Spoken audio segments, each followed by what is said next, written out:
Hello दोस्तों, मैं आपका बहुत बहुत स्वागत करता हूं आपके अपने channel Indian institute of stock market पर। एक के बाद एक आईपीओ आते चले जा रहेंगे और इसी के साथ में इंश्योरेंस सेक्टर से रिलेटेड एक और शानदार आईपीओ आ चुका है। अब ये क्या सही में शानदार है, ये बताएंगे हम इसके फाइनेंशियल। सबसे पहले देखते हैं कि आईपीओ किसका है। आईपीओ है नीवा बूपा हेल्थ इंश्योरेंस।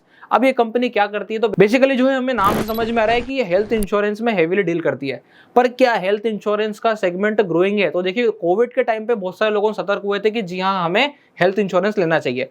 अब 20 के बाद 21 और 22 में जो है इसने बहुत हेल्दी कंट्रीब्यूशन किया और आप देखोगे कि हेल्थ इंश्योरेंस सेक्टर में, यानी कि इंश्योरेंस सेक्टर में जो है गजब की तेजी देखने को मिली। अभी हम चार्ट पे चलेंगे और चार्ट पे चल के अभी हाल मैं आपको एसबीआई लाइफ, इसके अलावा आईसीआईसीआई, लोम्बार्ड और डिफरेंट चार्ट्स के साथ भी कंपेयर करूंगा। तो ओवरऑल इससे एक चीज समझ में आती है। मैं आपको वीडियो शुरू होने से पहले ये व्यू दे देता हूं कि अगर लॉन्ग टर्म हमारा व्यू रहेगा तो बेटर रहेगा, ये चीज आपको समझनी पड़ेगी। अब आगे बढ़ते हैं कि कंपनी क्या करती है। तो देखिए, ये जो नीवा बूपा है ये एक्चुअली में जॉइंट वेंचर है बूपा ग्रुप और फेर्टिलिटी टोन के बीच में।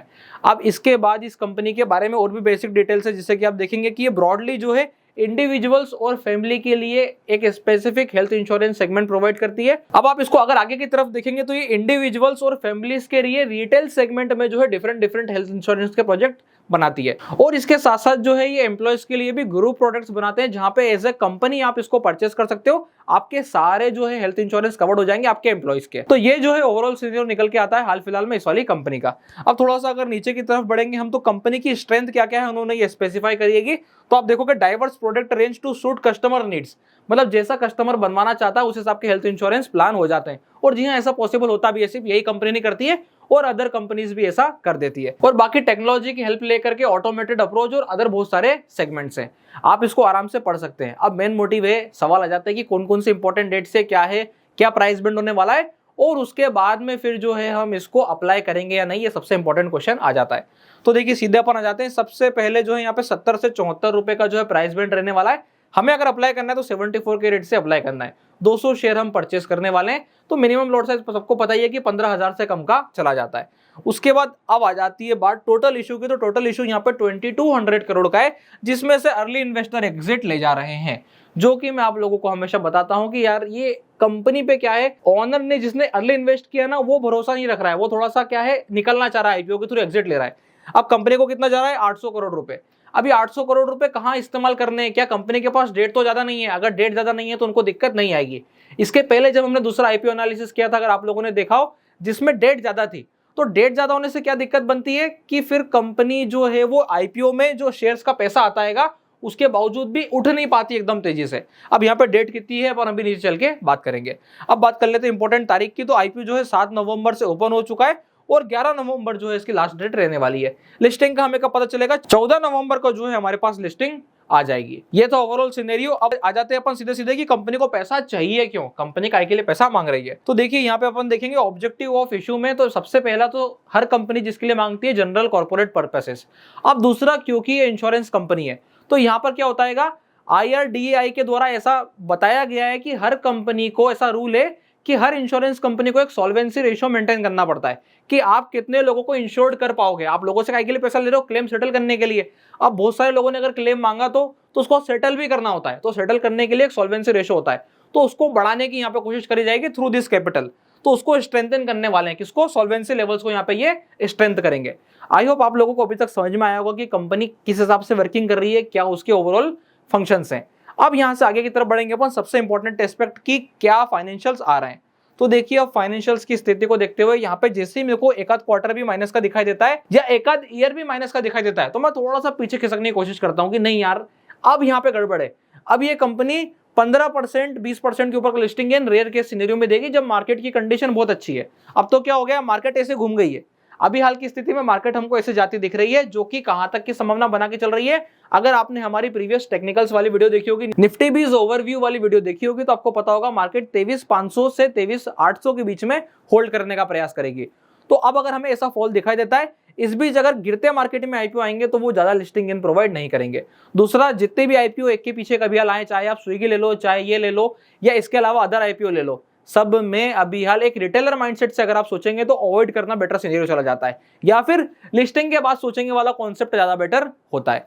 अब यहाँ पे अगर इसके फाइनेंशियल्स को देखने जाते हैं, फिर भी अगर हम देखें कि क्या बोल रहे हैं फाइनेंशियल्स, तो आप देखोगे इनका जो प्लस पॉइंट निकल के आता है वो आता है रिजर्व एंड सरप्लस में, कि ये बढ़ता नजर आता है और बढ़िया तरीके से बढ़ता नजर आता है। दूसरा, बोरोइंग एकदम फिक्स्ड है, 250 CR 250 CR 250 CR। अब ऐसा कब होता है? तो ऐसा तब हो जाता है जब कंपनी ने यूजुअली बॉन्ड्स इशू किए और उसके थ्रू पैसा रेस किया हो। तो ये ओवरऑल सिनेरियो भी निकल के आता है। दूसरा, यहाँ पे आप देखोगे एसिड्स भी हमें बढ़िया तरीके से ग्रो होती नजर आ रही है। ये एक्चुअली में एक क्वार्टर का ही डाटा है, तो आपको यहाँ पे इंटू 4 करना पड़ेगा।